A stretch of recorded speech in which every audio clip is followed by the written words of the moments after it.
Today on the TMZ Podcast.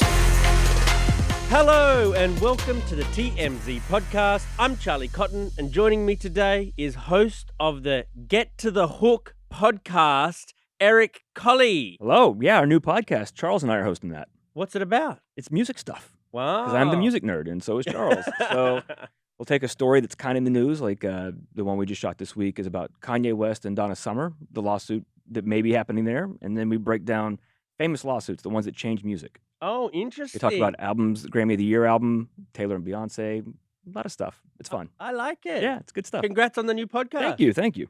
New episode out today, every Wednesday. today. Wow, amazing. I'll be there on my phone. That's good. So you're also really into comic books. So I wanted you to get into this this comic book movie story happening right now with Madam Web. Oh, I got some things to say about it. Dakota Johnson is coming for the movie. Like, it's such a flop, and even Sydney Sweeney was in it, and she's cracking jokes about it on Right. SNL. Everyone's pointing fingers about why this movie did so poorly. So we'll talk about that. We actually here at TMZ, we got some interesting photos from Bianca Censori and her family while they were in Tokyo about 6 months ago or more. It's like last summer, so Last summer. getting close to a year ago, I guess. And it's interesting because the Censori family seems a bit fractured these days, given, what Kanye's doing with Bianca. She's naked everywhere around the world. But these photos of them really like a sweet family photos. I And think it's the first time I've ever seen her smile. right, true. She It was doesn't weird. smile It's with jarring almost. And we got an almost news at the end there. Got to slip in something about Some bobbleheads. some Kelce bobbleheads. We got to check in on the Kelces. We do, have to. Okay, to our first story, though. Former Nickelodeon star Drake Bell, he's coming forward claiming he was molested by a dialogue coach when he was in his early teens filming his own show. It's the Drake and Josh show. Right. And it's a guy named Brian Peck was a dialogue coach who's now already been sentenced to prison for molesting 15, 16-year-old boys on set for different shows. He worked on multiple shows. And so ID has a new show coming out called Quiet on Set, The Dark Side of Kids TV. And you always hear about like child stars being troubled and all how difficult that is. And this, at the end of this trailer, Drake Bell doesn't say anything, but they just show him. Right. And so he's going to say something about this. And this is why kids are so messed up. Mm. Like these child child stars. Yeah.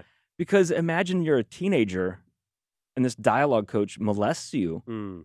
Who do you tell? Are you afraid that it's going to, you don't understand stuff when you're a teenager. Do you think this is the end of the show? Am I going to be in trouble? Mm. Like kids don't process things like that. So that's probably how this guy got away with it for so long. Okay, let's play some of that trailer now. To hear that Brian Peck was a sexual predator, it made me wonder immediately about who was being hurt. Who it is, when it happened, where it happened, I have no idea. It wasn't dealing with anybody on the shows or anything, right? It was a child actor. On one of our shows. Yes.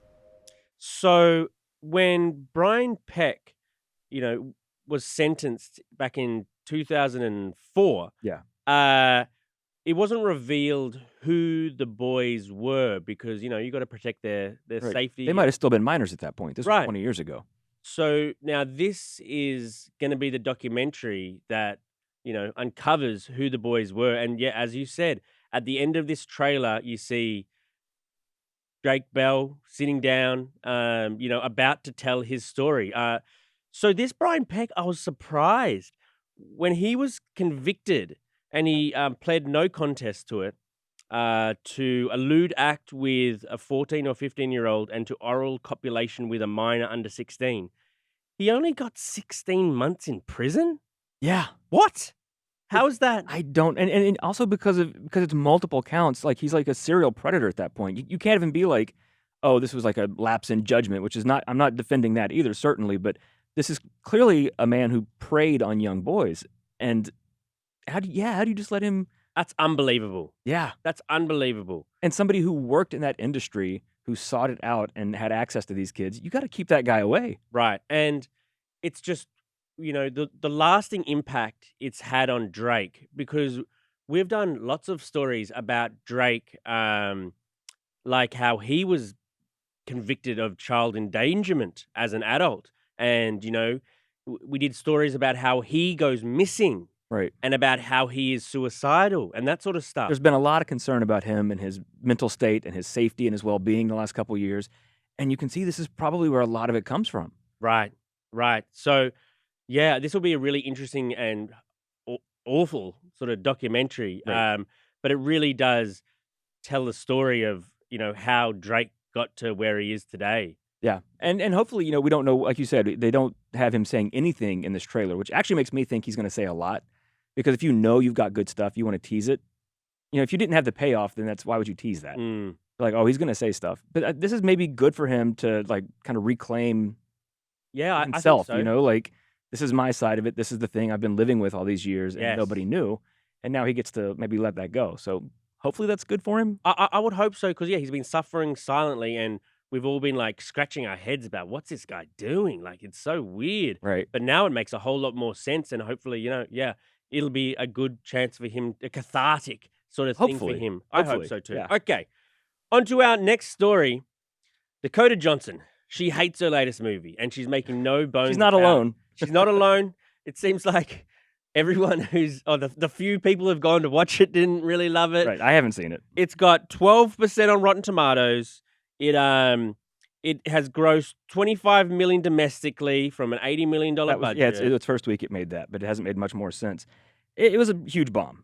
It was a huge bomb, and these superhero movies are usually just like the biggest movies of the year. Yeah. So Dakota Johnson, she went and had an interview with Bustle, a magazine, and she said this. She said, "It was definitely an experience for me to make that movie. I had never done anything like it before, and I'll probably never do anything like it again. Because I don't make sense in that world. It's not nice to be part of something that's ripped to shreds, but I can't say that I don't understand." So she thinks that these superhero movies, because there's such big studios around it and these big comic book sort of brands on the line, that it's art by committee rather than art by an artist. And she thinks that art by committee, it just gets diluted and watered down, and then these superhero movies just end up being formulaic. Right, and I'm a comic nerd. I love these movies in general, but I like she's kind of saying, the quiet part out loud here, and basically what it is, because she said, she never even saw the movie. Right. And I think why this movie bombed so spectacularly is because even comic fans are smarter than the studios think. Sometimes the audience is not always as dumb as the studio thinks. That's what Dakota said too. Because I think Sony, who made this movie, thinks, oh, it's superheroes. That'll just make money. And we can do anything and it will make money. But she had no interest in it. The studio had no interest in it. The writers had no interest in the characters at all. So the fans of the characters can smell that a mile away. It's like, and she's basically saying, this was a cash grab. Right. Of course, that's the only reason she did it. Yeah. Because, it's a superhero movie. Those make money. I'll do one and make money. But it sounds like she regretted, agreeing to it pretty early on when she thought this would be like, a creative little venture. She's playing a clairvoyant paramedic? She can see the future. And I get, because Dakota Johnson is not like a big action hero kind of actress. Like, that's not her thing. So a superhero movie with her could be a different kind of movie. Yeah. And they tried to make it be. The problem with this to me, so Sony, I don't want to get too complicated with this. Years and years ago, Marvel sold the rights to Spider-Man to Sony. That's why they made the Tobey Maguire movies and the Andrew Garfield movies.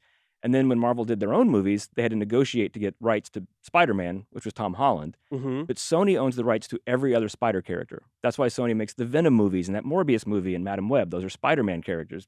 But they're all Spider-Man villains, and none of the movies can have Spider-Man in it. Oh, right. That's why the fans are like, why are you making these? Yeah. Like, it's the bad. It's like making, I guess they made the Joker movie without Batman, but they're doing it just to make money. So like, hey, Marvel made money, we'll make money. Do you think superhero movie genre, do you think it's like slowly, maybe not coming to an end, because I think we'll always have it'll this and never that, end. but it's sort the of boom like is over. the boom is over. Right. I think Marvel, like the MCU thing, I think they could take, they only have Deadpool coming out this year. Mm-hmm. None of their other stuff's till next year. So take some time back after the Jonathan Majors thing and all that. Look at what you're doing, reset, and a couple years from now, try something else. Very good. Okay, on to our next story. We got these pretty interesting photos of the Censori family in Tokyo, June 2023. They're at this place called Team Lab Planets, which looks awesome. It looks really cool. It's an immersive art museum where, we've got some in LA, but probably not as cool, where you kind of sit in the middle of there's mirrors and there's lights and there's It's like you're sitting in art. yeah, and it Cool. looks great. And just to see this family all together, all smiles, taking photos together, dressed, somewhat I conservatively. mean, Bianca's still a little spilling out of her top, a little bit. Right. But compared to what she wears now, yeah, she's like basically like a nun in this. Right. But yeah, it's weird. It's seeing her smile with her family. I honestly, I noticed, like, when I looked at it, I don't remember ever seeing her smile. Yeah, because her and Kanye don't don't If do you see that. their faces at all, usually he's got like a full face Right. mask and all that, and she's got big hats and things covering her. But yeah, she looks happy here, and her family looks happy. So this was apparently the trip where the Censori family met Kanye for the first time. Though it's weird that we don't have any photos of them meeting because these guys take so many photos everywhere. I don't even know if it's 100% sure they ever have met. I mean, maybe we'd know if they hadn't. But Yeah. there's no evidence that they have. But it's to see this family all as one, and now we know that the dad is mad at Kanye, and I think rightfully so. He wants Yeah. to have a sit down with Kanye to sort of ask him if he's in any way controlling his daughter. Right. And, if you're any father, you have a daughter, you don't want, no matter, I know they're adults, she can do what she wants. But as a father, you don't want to see your daughter walking around basically naked. I mean, no, unless like Not that she can't, but just as you I don't want to see your kid doing that no matter what. You don't. But if she's like saying, this is me, I'm proud, I want to do this, this makes me happy, then you're Yeah. like, okay, it makes you happy, you don't want to see it, right? but that's her life to live. But Bianca isn't saying any of that because she's saying nothing. Right. She's just being naked, and you never hear her speak, let alone smile, let alone you know what I mean. So I think the family has a right to be concerned. And do you? I mean, we're just speculating here. Do you think that they speak to her? Like, what is her communication between her and her parents at this point? I wonder. Is it totally fine? I Is have it? no idea. I know. I think probably not good because that's why the thing about the dad wanting to speak to Kanye probably come out. He cares for his daughter and he thinks something's up and he knows better than us if something weird is going on with his daughter. And that's the dad says, I want to speak to Kanye, kind of tells you a lot. Because like if Yeah. my father-in-law wanted to speak to me, he would. Right. Like, it's not like he has to get a hold of me or like Yeah. it's not that complicated. Right. Well, I mean, still to this day, Kanye can't travel to Australia because they've banned him for like the anti-Semitic stuff.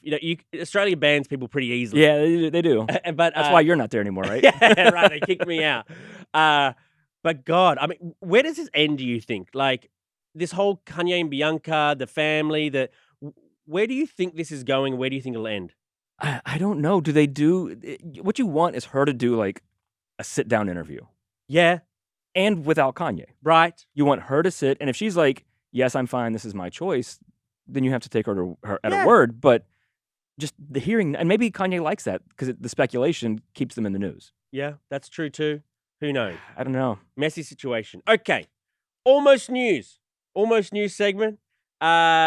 It's actually kind of news because it's about the two biggest brothers in entertainment right now, Travis and Jason Kelce.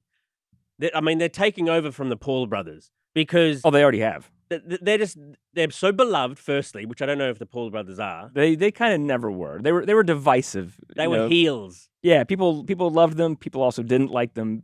Who hates the Kelce brothers? But they're doing sort of WWE style stunts now on Yeah. their podcast. Like Jason Kelce jumped, from a height onto a burning table and broke it in two on their podcast now. And on the heels of his retirement, which was a really beautiful, teary retirement, the whole family was there crying. Travis has probably got a year or two left in him. I think that we are just at the very start of these guys in entertainment. Oh, absolutely. I think they're almost, in a weird way, they're kind of held back by football Yeah. because they have to commit to the season, the training, the games, all that kind of stuff. If they aren't beholden to that anymore, they can just do what they want when they want. We're going to see them all the time, and it's going to be crazy, like jumping on burning tables and stuff like that. They're going to do stuff for attention. They'll do movies. I mean, I don't know if this Taylor Swift romance will end or if maybe they'll have a family and stuff. Who knows? Either way, Either way, if they break up, it'll be the biggest headline for at least 6 months. yes. And then like the songs that she's going to put out and people reading into it. If they get married, it's going to be the biggest wedding of the year. Oh. So either way, no matter what, there are huge headlines ahead for them. I totally agree. I'm not sure if Travis is off to Singapore to be with her. She's got 1 or 2 more shows. Yeah, I don't think so. But did you see that they he won the Super Bowl and Jason just retired, but the big thing, they got their own bobbleheads. Yeah, that's right. They were got at their a own bobbleheads. Cavs game and were presented with their own bobbleheads, and everybody in the crowd got one. Because they're from Cleveland originally, Cleveland Heights. They went to the school there and that sort of stuff. Yeah. So they're courtside with their own bobbleheads. They're not even playing in the game. Right. And they got their own, it's just they're bigger than sport these days. And it's funny because they are so likable. They are. But the tide will turn because they win at everything. Mm-hmm. It seems like they do have everything. And people like you who are petty haters will turn on them just for the sake of it because you just get tired of seeing people get everything. I do. I mean, it's just you resent someone's success at a certain point. See, it's already starting. It's already starting. But it's interesting because Taylor's going to have time off from her tour now. Travis has got time off from his... Yeah, but remember, her new album comes out next month. But this is the free time we've been waiting for. You know what I mean? Yeah. This is going to be a good test if they get to spend weeks on end together, you know.